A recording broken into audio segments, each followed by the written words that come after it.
नमस्कार। आज हम भारतीय इतिहास की एक ऐसी शख्सियत की बात करने वाले हैं जिनका नाम सुनते ही मतलब साहस और देशभक्ति की एक लहर सी दौड़ जाती है। झांसी की रानी लक्ष्मीबाई। जी हाँ, बिल्कुल।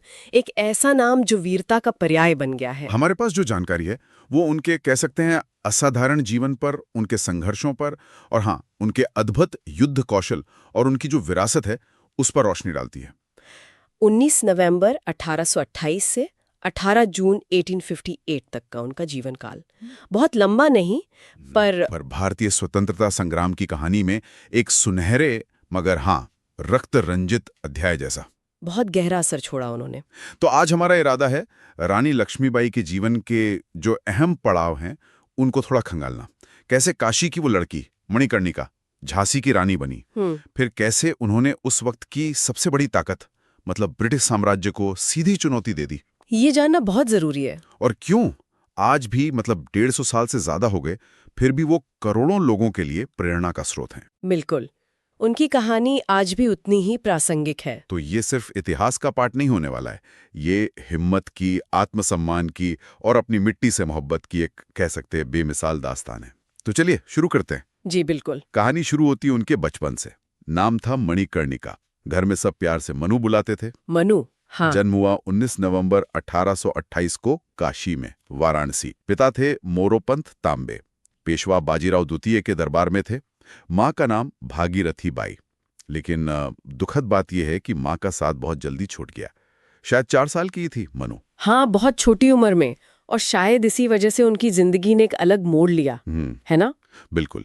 पिता ने फिर उनका पालन पोषण पेशवा के दरबार के माहौल में किया, बिठूर में, और वहीं पर जहां दूसरी लड़कियां शायद गुड़ियों से खेलती होंगी। हाँ, या घर गृहस्थी के कामों में लगती होंगी। हाँ, मनु ने घोड़े की लगाम थाम ली, तलवार चलाना सीखा, तीरंदाजी सीखी, मतलब युद्ध कला की तालीम, वो भी बचपन में। ये बात ही अपने आप में असाधारण है उस जमाने के हिसाब से। लड़कियों के लिए ऐसी परवरिश मतलब बिल्कुल आम नहीं थी। नहीं, बिल्कुल नहीं। और शायद ये जो शुरुआती ट्रेनिंग थी, जी, यही अनजाने में उनके भविष्य की नींव रख रही थी। वो जो योद्धा और शासक की भूमिका उन्हें निभानी पड़ी, हाँ। उसकी तैयारी यहीं से शुरू हुई। इसने उन्हें पारंपरिक सोच के दायरे से बाहर निकलने का एक आत्मविश्वास दिया होगा, यकीनन। और फिर इसी आत्मविश्वास के साथ 1842 में जब वो महज 14 साल की थीं, उनका विवाह झांसी के महाराजा गंगाधर राव नेवालकर से हुआ। तो काशी की मनु अब बन गई झांसी की रानी लक्ष्मीबाई। जीवन का एक नया अध्याय। बिल्कुल, एक नई पहचान, नई जिम्मेदारियां। फिर रानी बनने के बाद उन्हें एक बेटा हुआ, लेकिन वो खुशी ज्यादा दिन टिक नहीं पाई। हाँ, ये बहुत दुखद था। कुछ ही महीनों में उस बच्चे की मृत्यु हो गई। किसी भी माँ के लिए ये बहुत बड़ा सदमा होता है। और फिर झांसी के उत्तराधिकार का सवाल भी खड़ा हो गया। तो राजा और रानी ने मिलकर दामोदर राव नाम के एक बालक को गोद लिया। जी, अपने ही परिवार के बच्चे को गोद लिया था उन्होंने। लेकिन किस्मत देखिए, गोद लेने के महज एक ही दिन बाद 1853 में राजा गंगाधर राव का भी निधन हो गया। ओह, मतलब एक के बाद एक मुश्किलें। पति का साया भी उठ गया, गोद लिया हुआ बेटा भी छोटा ही था, और सामने पूरा झांसी राज्य। सारा भार अचानक रानी लक्ष्मीबाई के कंधों पर आ गया, और यहीं से असल में उनका वो संघर्ष शुरू हुआ जिसने उन्हें इतिहास में अमर कर दिया। अंग्रेजों ने लॉर्ड डलहौजी की वो कुख्यात डॉक्ट्रिन ऑफ लैप्स नीति, हाँ, व्यपगत का सिद्धांत या राज्य हड़प नीति, उसका बहाना बनाकर झांसी को ब्रिटिश साम्राज्य में मिलाने की घोषणा कर दी। ये डॉक्ट्रिन ऑफ लैप्स उस वक्त अंग्रेजों के हाथ में एक बड़ा हथियार था अपनी सत्ता बढ़ाने का। बेहद विवादास्पद और सच कहें तो अन्यायपूर्ण तरीका था ये। बिल्कुल। इसके हिसाब से अगर किसी राजा का अपना मतलब जैविक बेटा नहीं है तो उसका राज्य सीधे ब्रिटिश कब्जे में चला जाएगा। गोद लिए हुए बेटे को वो मानते ही नहीं थे। हाँ, कोई मान्यता नहीं थी। और यही झांसी की साख हुआ। दामोदर राव गोद लिए हुए थे तो अंग्रेजों ने उन्हें कानूनी वारिस मानने से साफ इनकार कर दिया। ये तो सीधे सीधे झांसी की संप्रभुता पर हमला था। अंग्रेजों को शायद लगा होगा कि एक युवा रानी है, विधवा है, आसानी से मान जाएंगी, झुक जाएंगी। हाँ, शायद यही सोचा होगा। लेकिन उनका सामना रानी लक्ष्मीबाई से था, और रानी का जवाब वो तो इतिहास में दर्ज है। उन्होंने गरज कर कहा था, मैं अपनी झांसी नहीं दूंगी। क्या बात है, ये सिर्फ चंद शब्द नहीं थे। नहीं, ये उनका फौलादी इरादा था। उनकी हिम्मत, अपनी मिट्टी के लिए उनका प्यार, सब कुछ था इस एक वाक्य में। बिल्कुल। एक शासक का अपनी प्रजा और अपने राज्य के सम्मान के लिए खड़े होने का संकल्प, यहीं से उनकी सीधी टक्कर अंग्रेजी हुकूमत से शुरू हुई। और फिर वक्त बदला 1857। हाँ, 1857 पूरे उत्तर भारत में अंग्रेजी शासन के खिलाफ विद्रोह की चिंगारी भड़की, जिसे हम भारत का पहला स्वतंत्रता संग्राम कहते हैं। रानी लक्ष्मीबाई के लिए ये एक बड़ा मौका था अपनी झांसी को बचाने का और अंग्रेजों को सीधी चुनौती देने का। वो जाहिर तौर पर इस विद्रोह का एक अहम हिस्सा बन गई। बिल्कुल। उन्होंने फौरन झांसी की सुरक्षा मजबूत करनी शुरू कर दी, किले की मरम्मत करवाई, तोपें ठीक करवाई, नहीं ढलवाई, अपनी सेना को फिर से संगठित किया। हाँ, और सबसे खास बात जो आपने पहले भी इशारा किया था, उन्होंने महिलाओं को भी शस्त्र उठाने के लिए प्रेरित किया। उनकी एक महिला सेना की टुकड़ी भी तैयार हुई। ये उनकी लीडरशिप क्वालिटी दिखाता है। उस समाज में महिलाओं को सेना में शामिल करना ये क्रांतिकारी कदम था।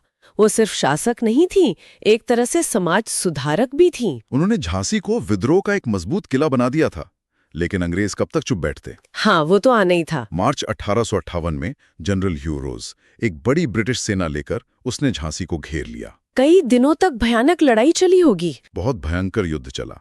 रानी ने खुद सेना का नेतृत्व किया, कभी किले की दीवारों से तो कभी मैदान में उतरकर। उनकी वीरता देखकर अंग्रेज भी दंग थे। लेकिन अंग्रेजों की ताकत ज्यादा थी, उनके पास संसाधन बेहतर थे। हाँ, आखिर कब तक किला टिकता। एक दीवार टूट गई और दुश्मन सेना शहर में घुसने लगी। स्थिति बहुत गंभीर हो गई। हार सामने दिख रही थी। बिल्कुल। तब अपने सलाहकारों की बात मानकर रानी ने झांसी छोड़कर संघर्ष जारी रखने का फैसला किया। बहुत मुश्किल फैसला रहा होगा ये। यकीनन, अपना घर, अपना किला छोड़ना। रात के अंधेरे में अपने बेटे दामोदर को पीठ पर बांधा, घोड़े पर सवार हुई और कुछ वफादार साथियों के साथ अंग्रेजों को चकमा देते हुए किले से निकल गईं। ये जो दृश्य है ना, रानी पीठ पर बच्चा, हाथ में तलवार, दुश्मन को चीरती हुई निकल रही हैं, ये आज भी सोचकर रोंगटे खड़े हो जाते हैं। बिल्कुल। झांसी की ये लड़ाई और रानी का इस तरह बच निकलना 1857 की सबसे प्रेरणादायक घटनाओं में से एक है।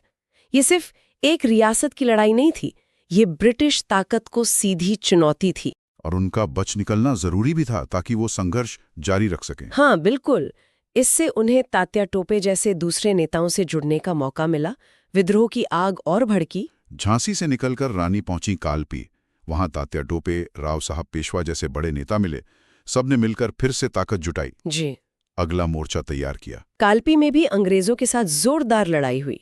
रानी ने फिर अपनी बहादुरी दिखाई। लेकिन ब्रिटिश सेना ज्यादा संगठित थी, बेहतर हथियार थे उनके पास। हाँ, क्रांतिकारियों को पीछे हटना पड़ा। कालपी भी हाथ से चला गया। ये एक झटका जरूर था, लेकिन रानी का हौसला नहीं टूटा था। वो लगातार मोर्चे पर डटी रहीं। एक हार के बाद हिम्मत नहीं हारी उन्होंने। बिल्कुल नहीं। उनका लक्ष्य साफ था, अंग्रेजों का विरोध, आखिरी दम तक। और फिर आई उनकी जिंदगी की आखिरी लड़ाई, ग्वालियर में। हाँ, कालपी से हटने के बाद रानी, तात्या टोपे, राव साहब ने एक बहुत ही हिम्मत वाला प्लान बनाया, ग्वालियर के किले पर कब्जा करने का। ग्वालियर का किला बहुत महत्वपूर्ण था। वहां सिंधिया शासकों का खजाना भी था, सेना भी थी, जो क्रांतिकारियों के काम आ सकती थी। और उन्होंने अचानक हमला करके ग्वालियर पर कब्जा कर भी लिया। ये एक बड़ी कामयाबी थी उस वक्त। लेकिन ये कामयाबी भी ज्यादा देर नहीं रही। नहीं, अंग्रेज सेनापति ह्यू रोज तेजी से ग्वालियर पहुंच गया और किले को घेर लिया। रानी ने एक बार फिर सेना की कमान संभाली, अपनी आखिरी लड़ाई लड़ी। और 18 जून 1858 को ग्वालियर के पास कोटा की सराय के मैदान में लड़ते लड़ते वो वीरगति को प्राप्त हुई। सिर्फ 29 साल की उम्र में। महज 29 साल। सोचकर भी अजीब लगता है, इतनी कम उम्र में इतना बड़ा बलिदान।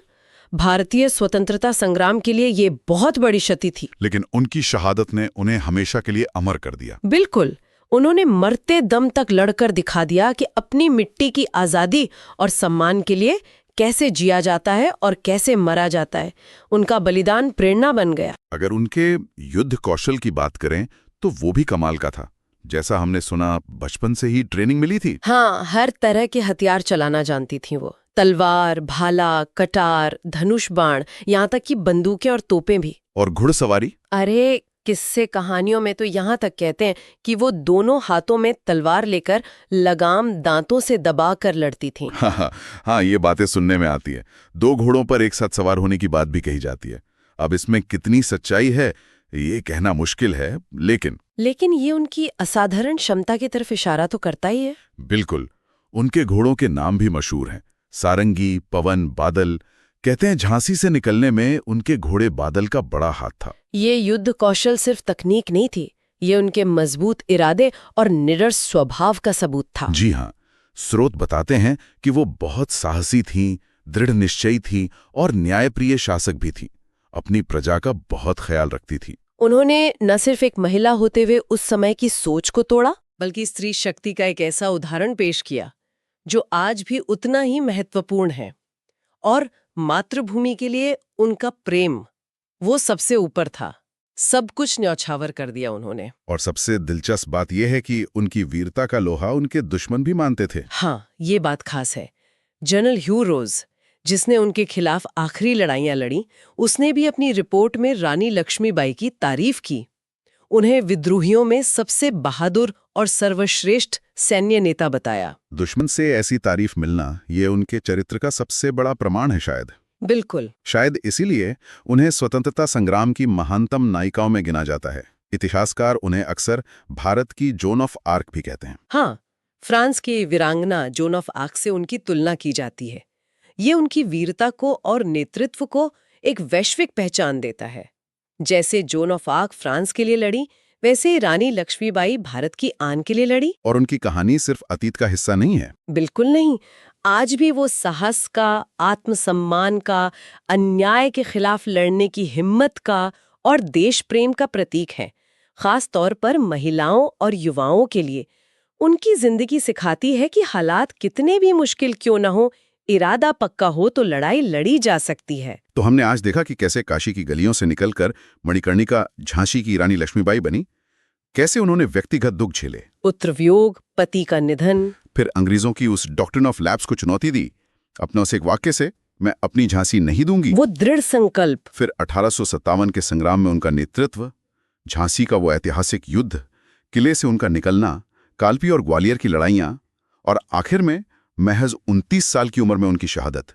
ये पूरी यात्रा एक अमर गाथा है। बिल्कुल। और ये सिर्फ तलवार और युद्ध की कहानी नहीं है, ये नेतृत्व की कहानी है, मुश्किल हालात में रणनीति बनाने की कहानी है और अपने उसूलों पर आखिर तक डटे रहने की कहानी है। वो एक कुशल प्रशासक थीं, एक प्रेरणा देने वाली सेनापति और सबसे बढ़कर एक सच्ची देशभक्त। हाँ। एक विचार जो मुझे बार बार आता है और जिसका जिक्र आपने शुरू में भी किया था, रानी लक्ष्मीबाई को बचपन में मिली वो असामान्य शिक्षा, वो घुड़सवारी, वो तलवारबाजी, वो शस्त्र ज्ञान, वो उनकी किस्मत को बनाने में कितनी अहम साबित हुई। शायद उसी ने उन्हें वो ताकत दी, मानसिक भी और शारीरिक भी, जिसकी जरूरत उन्हें आगे पड़ी। ये हमें सोचने पर मजबूर करता है। आज भी हमारे समाज में, हमारे आसपास न जाने कितनी ही ऐसी प्रतिभाएं होंगी जिन्हें शायद सही मौका या सही ट्रेनिंग नहीं मिल पाती, खासकर लड़कियों के मामले में, जहां उम्मीदें आज भी कई बार सीमित होती हैं। बिल्कुल। क्या हम अनजाने में ही कई मणिकर्णिकाओं को उनकी क्षमता को पनपने से पहले ही रोक रहे हैं? ये एक सवाल है जिस पर सोचना चाहिए। यकीनन सोचने वाली बात है। रानी लक्ष्मीबाई की कहानी और उनका जीवन हमेशा प्रेरित करता रहेगा, न सिर्फ उनकी बहादुरी के लिए, बल्कि उन सवालों के लिए भी जो वह आज भी हमारे सामने खड़े करती हैं।